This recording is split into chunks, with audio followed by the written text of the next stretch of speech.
लेकर आई हूं आप सभी के लिए एक crash course modern Indian history पर, जिसमें हम सारे के सारे मॉडर्न इंडिया के इंपॉर्टेंट इवेंट्स को टाइमलाइन से समझने की कोशिश करेंगे। चलिए शुरुआत करते हैं एपिसोड 1 की, पेनिट्रेशन ऑफ यूरोपियंस। कैसे यूरोपियंस भारत में व्यापारियों के तौर पर आए और उन्होंने किस तरीके से अपना फैलाव किया। उसे समझने से पहले अगर मैं प्राचीन समय की बात करूं, प्राचीन समय में भारत का व्यापार रोमन साम्राज्य के साथ था और उस व्यापार में भारत को ही नहीं, रोमन एम्पायर के राजाओं को भी बहुत मुनाफा हुआ।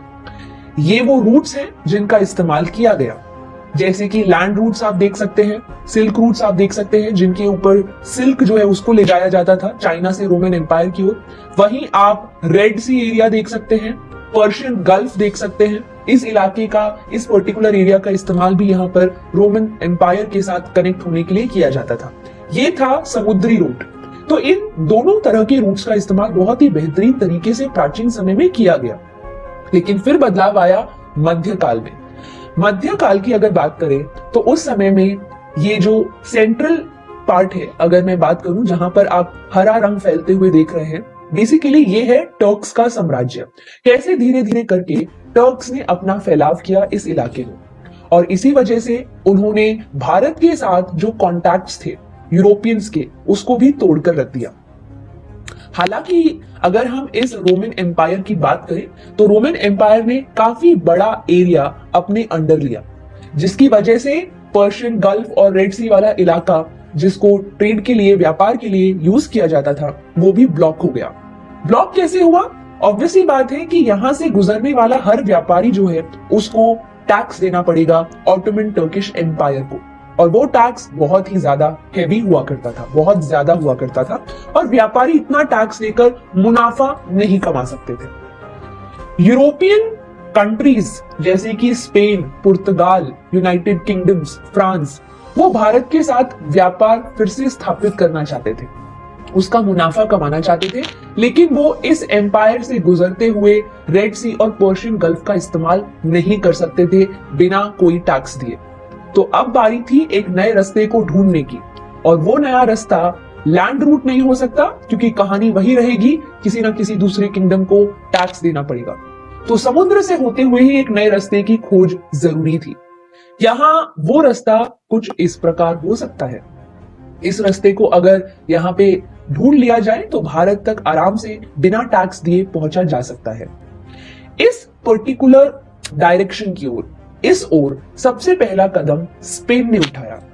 स्पेन के जो यहाँ पे एक व्यापारी थे जिनका नाम कोलंबस था, उन्होंने ये टास्क लिया, ये ड्यूटी ली कि वो एक नया रास्ता भारत की ओर खोज निकालेंगे, लेकिन वो रास्ता भटक गए और वो पहुंच गए बहामस आइलैंड, और वहां पर उन्होंने अमेरिका की खोज की 1492 एनो डोमिनी में। दूसरा जो स्टेप था, दूसरा जो यहाँ स्टेप उठाया गया, वो था पुर्तगाल की तरफ से। बल्कि पुर्तगाल के जो राजा थे, हेनरी, प्रिंस हेनरी, उनको तो नेविगेटर कहा जाता था क्योंकि वो नेविगेशन में बहुत ज्यादा इंटरेस्ट रखते थे। पुर्तगाल से ही अगला कदम उठाया गया, लेकिन उस कदम को उठाने से पहले साइन की गई ट्रिटी ऑफ टोर्डेसिलस, जिसके तहत नॉर्थ अटलांटिक ओशियन और साउथ अटलांटिक ओशियन को यहाँ पे एक इमेजिनरी लाइन के तौर पर यूज किया गया। इस अटलांटिक ओशियन के वेस्ट साइड में जितना भी एरिया है, जितनी भी जमीन है, उसके साथ स्पेन ट्रेड करेगा, और इसके ईस्ट साइड में जितनी भी जमीन है उसके साथ पुर्तगाल ट्रेड करेगा। तो इस तरीके के कुछ डिसीजंस लिए गए, और फिर बारी आई पुर्तगाल की एक नए रास्ते को खोज निकालने की। वहां से एक शिप निकलती है और इस रास्ते को ट्रेस करते हुए भारत के कलिकट पहुंचती है। इस शिप में थे वास्को डी गामा, और इस तरह से 1498 एनो डोमिनी में वो भारत पहुंचे। कलिकट में उस समय जमोरिन्स रूल कर रहे थे, जिन्होंने वास्को डी गामा जो है उनका बहुत ही बेहतर तरीके से स्वागत किया, और कहा जाता है कि वास्को डी गामा ने जितना पैसा इस पूरी जर्नी पर लगाया था, उसका 60 गुना मुनाफा वो भारत पहुंचकर कमा पाए। और उनके मुनाफे के बारे में पुर्तगाल के बाकी के व्यापारियों को भी पता चला, और धीरे धीरे उन्होंने भी भारत की ओर आना शुरू किया। इसी प्रकार पुर्तगाल के राजा ने तो यहाँ पे भारत में प्रॉपर हेडक्वार्टर भी बनवाया, और वहां पर एक गवर्नर भी नियुक्त किया, जिसका नाम था फ्रांसिस्को डी अल्मेडा। भारत का व्यापार पुर्तगाल से इसी गवर्नर के अंडर चलता था। Francisco de Almeida Indian Ocean पर कब्जा करना चाहता था। वो नहीं चाहता था कि यूरोप के किसी भी व्यापारी को इस एरिया का पता चले और वो इस तरह से मुनाफा कमाए। और इसी वजह से फ्रांसिस्को डी अल्मीडा ने ब्लू वाटर पॉलिसी को अंजाम देना चाहा, जिसके तहत यहाँ इंडियन ओशियन से सटा हर एक इलाका, जमीन को वो कैप्चर करना चाहता था ताकि वो इंडियन ओशियन पर कब्जा कर सके। यानी कि Sri Lanka, Java Sumatra island, utopia, इस सारे इलाके को कैप्चर करके इसके बीचों बीच आने वाला इंडियन ओशियन पूरी तरह से पुर्तगालियों के हाथ आ जाता। फ्रांसिस्को डी अल्मीडा ने इस पॉलिसी को अंजाम देना चाहा, लेकिन वो सक्सेसफुल नहीं रहे और इस पॉलिसी को अंजाम दिया अल्फोंसो डी अल्बकर ने, जो कि उनके बाद नेक्स्ट गवर्नर बनते हैं। यही नहीं बल्कि उन्होंने तो गोवा वाला इलाका बीजापुर के रूलर्स से कैप्चर करके वहां पर फोर्टिफाई भी किया। गोवा जो है वहां अपना फोर्ट भी बनाया, अपना किलेबंदी भी की और इसी वजह से गोवा में आज भी पुर्तगालियों का प्रभाव देखने को मिलता है उसके आर्किटेक्चर में।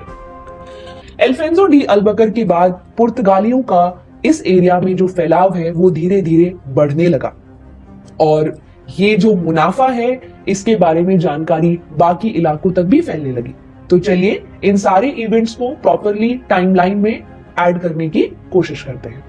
तो सबसे पहले जैसा मैंने आपको बताया 1498 एनो डोमिनी में पुर्तगाली कलिकट पहुंचे और इसकी जानकारी, इस मुनाफे की जानकारी जो पुर्तगाली उठा रहे थे वो दूसरे यूरोपियन नेशंस तक भी पहुंचती है, जैसे कि नीदरलैंड्स और डेनमार्क, जहां डच रहा करते थे। अगला जो मूव है, अगला जो स्टेप है भारत की ओर आने का और यहां व्यापार स्थापित करने का, वो है डच का। 1595 एनो डोमिनी में कॉर्नेलिस डी हॉटमैन पहले डच यात्री बने जो कि भारत के पुलिकट इलाके में पहुंचे और वहां पहुंचकर उन्होंने इस चीज को समझने की कोशिश की कि किस तरह से यहां व्यापार स्थापित किया जा सकता है। और फिर 1602 ईस्वी में यहाँ पे अपने राजा से पूरी तरह से परमिशन लेकर Dutch East India company Bharat आई। Dutch East India company India में कोई इंटरेस्ट नहीं रखती थी। ऑब्वियसली जब Dutch East India company Bharat आई तो उन्हें पुर्तगालियों का ऑपोजिशन झेलना पड़ा, बहुत सी लड़ाइयां हुई, बहुत लोगों की शिप्स को डुबा दिया गया पानी के अंदर। लेकिन फिर इनके बीच में एक चीज तय की गई कि पुर्तगाली अपना व्यापार भारत तक सीमित रखेंगे और डच ईस्ट इंडिया कंपनी अपना व्यापार यहाँ South East Asian countries, Java Sumatra, Malay द्वीप में फैलाने की कोशिश करेगी। यानी इन्होंने अपने इलाके बांट लिए। फिर भी भारत में अपने आप को इस्टेब्लिश करना डच ईस्ट इंडिया कंपनी के लिए काफी जरूरी था, क्योंकि भारत फेमस था कॉटन के लिए और इस कॉटन की मांग एक तरीके से साउथ ईस्ट एशियन कंट्रीज में भी थी। तो यहां से कॉटन खरीद कर उस पर्टिकुलर कॉटन के कपड़े को, टेक्सटाइल को यहाँ पे साउथ ईस्ट एशियन कंट्रीज में बेचा जाता था और उसके बदले खरीदा जाता था स्पाइसेस का ट्रेड। यानी कि ये त्रिकोणीय व्यापार था, भारत से इंडोनेशियन आइलैंड्स और इंडोनेशियन आइलैंड्स से फाइनली नीदरलैंड्स तक। तो ये व्यापार आपको यहाँ पर त्रिकोणीय व्यापार डच ईस्ट इंडिया कंपनी के द्वारा एस्टैब्लिश होता हुआ देखने को मिलेगा। इसी दौरान इन्हीं डेवलपमेंट्स के बिल्कुल पैरेलल, बिल्कुल कंटेम्पररी, बिल्कुल साइमल्टेनियसली ये जो व्यापार है जो फैल रहा है भारत में, इसके बारे में यूनाइटेड किंगडम्स में भी पता चलता है, ऑब्वियसली ब्रिटेन में पता चलता है और ब्रिटेन के व्यापारी भी अब भारत की ओर आना चाहता है, भारत के साथ ट्रेड करना चाहते हैं। और यहाँ पर उन्होंने भी कुछ बहुत ही इंपॉर्टेंट कदम उठाए। उन्होंने सबसे पहले परमिशन ली अपने एरिया, ऑब्वियसली अपने किंगडम की रानी से, क्वीन एलिजाबेथ से। क्वीन एलिजाबेथ ने 1600 ईस्वी में यहाँ पे ट्रेडर्स को, अपने एरिया के जो व्यापारी थे, इंग्लिश ईस्ट इंडिया कंपनी के जो व्यापारी थे, इस कंपनी को राइट्स दिए यहाँ पे कि वो भारत के साथ ट्रेड कर सकते हैं। और उस चार्टर के साथ, उस परमिशन के साथ वो भारत आए। भारत में सबसे पहला कदम उन्होंने 1608 में लिया। विलियम हॉकिंस जहांगीर से मिलते हैं क्योंकि वो सूरत में अपना ट्रेडिंग पोस्ट इस्टेब्लिश करना चाहते थे। जहांगीर ने भी विलियम हॉकिंस को परमिशन दी कि वो वहां अपना ट्रेडिंग पोस्ट इस्टेब्लिश कर सकते हैं। ट्रेडिंग पोस्ट बेसिकली एक ऐसी जगह होती है जिसमें 2-3 कमरे बना दिए जाएंगे और उसके साथ साथ उसके अंदर एक तरीके से जो भी सामान ये व्यापारी खरीदेंगे उन्हें स्टोर कर दिया जाएगा। तो स्टोर हाउस की तरह ट्रेडिंग पोस्ट होते थे और विलियम हॉकिंस सूरत से ही व्यापार की शुरुआत करना चाहते थे। लेकिन सूरत में पुर्तगालियों का फैलाव था। इसी वजह से ब्रिटिशर्स जो अंग्रेज थे वो सूरत से अपनी शुरुआत नहीं कर सके और इसी वजह से उन्होंने अपना पहला ट्रेडिंग पोस्ट मुसलीपट्टनम में ही एस्टैब्लिश किया। लेकिन पुर्तगालियों को गुजरात से भगाना जरूरी था और इसी वजह से 1612 में कैप्टन बेस्ट आते हैं अपनी आर्मी के साथ, पुर्तगालियों के साथ यहाँ युद्ध लड़ते हैं, पुर्तगालियों को सूरत से खदेड़ते हैं और फिर जाके 1613 में पहली बार फैक्ट्री या ट्रेडिंग पोस्ट सूरत में एस्टैब्लिश किया गया। इसके बाद जहांगीर से जो परमिशन मांगी थी उसको 1615 में सर थॉमस रोम के द्वारा रिन्यू भी किया गया और धीरे धीरे करके आप इन अंग्रेजों को दक्कन के अलग अलग इलाकों में ट्रेडिंग पोस्ट एस्टैब्लिश करते हुए देखेंगे। लेकिन एक सबसे बड़ा बदलाव जो आया वो था 1632 में। आखिर वो क्या बदलाव था? गोलकोंडा के राजा ने ब्रिटिशर्स को, अंग्रेजों को गोल्डन फरमान दिया, यानी कि एक ऐसी परमिशन जो कि बहुत ही महत्वपूर्ण थी। आखिर ऐसा क्या फरमान था वो? उस फरमान के तहत अंग्रेज मुसलीपट्टनम इलाके से बिना किसी कस्टम ड्यूटी के, बिना कोई टैक्स दिए व्यापार कर सकते थे और यही नहीं, वो वहां अपनी आर्मी को, अपनी सेना को भी डिप्यूट कर सकते थे। मुसलीपट्टनम बना ब्रिटिशर्स का पहला हेडक्वार्टर। लेकिन फिर यहाँ मेड्रास वाला जो इलाका है वहां के लोकल रूलर्स ने एक और फरमान जारी किया अंग्रेजों के लिए कि वो मेड्रास में ना कि सिर्फ अपनी आर्मी को डिप्यूट कर सकते हैं बल्कि वहां किलाबंदी भी कर सकते हैं और इसके साथ साथ उन्हें किसी तरह का कोई टैक्स देने की जरूरत नहीं है ट्रेड करने के लिए।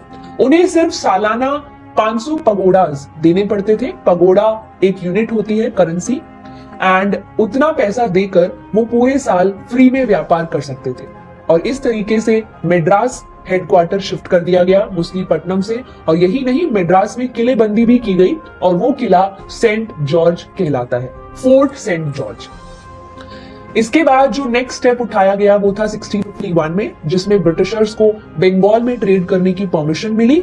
और फिर आप 1668 तक आते आते बॉम्बे जो है वो भी अंग्रेजों के अंडर आते हुए देखेंगे, क्योंकि बॉम्बे पुर्तगालियों के अंडर था। पुर्तगाल की रानी प्रिंसेस कैथरीना की शादी अंग्रेजी राजा से हुई, अंग्रेज बेसिकली ब्रिटेन के राजा से हुई और इसी वजह से बॉम्बे ब्रिटिशर्स को डॉवरी यानी दहेज में मिला। तो इस तरह से आप देख सकते हैं कि कैसे उनका फैलाव हुआ, कैसे यहाँ पर 3 इलाके जो है वो पूरी तरह से अंग्रेजों के अंडर आए, कैसे मुसलीपट्टनम से शुरुआत हुई, फिर सूरत, फिर मद्रास, फिर बंगाल और फिर आप बॉम्बे भी अंग्रेजों के अंडर आते हुए देखते हैं। ये जो व्यापार है अंग्रेजों तक सीमित नहीं था। अंग्रेजों के साथ साथ बहुत से दूसरे लोग जो है वो भी धीरे धीरे करके भारत के अलग अलग हिस्सों में जगह बना रहे थे, जैसे कि डेनिश और फ्रांसीसी, जिन्होंने अपने व्यापार की शुरुआत पौंडीचेरी से की। तो ये था यूरोपियन पेनिट्रेशन, कैसे धीरे धीरे करके वो भारत के अलग अलग हिस्सों में फैलाव कर रहे हैं। अगले एपिसोड में बात करेंगे कुछ और इसी बारे में, कैसे धीरे धीरे करके युद्ध लड़कर इन यूरोपियंस ने अपना फैलाव और जगहों में भी किया।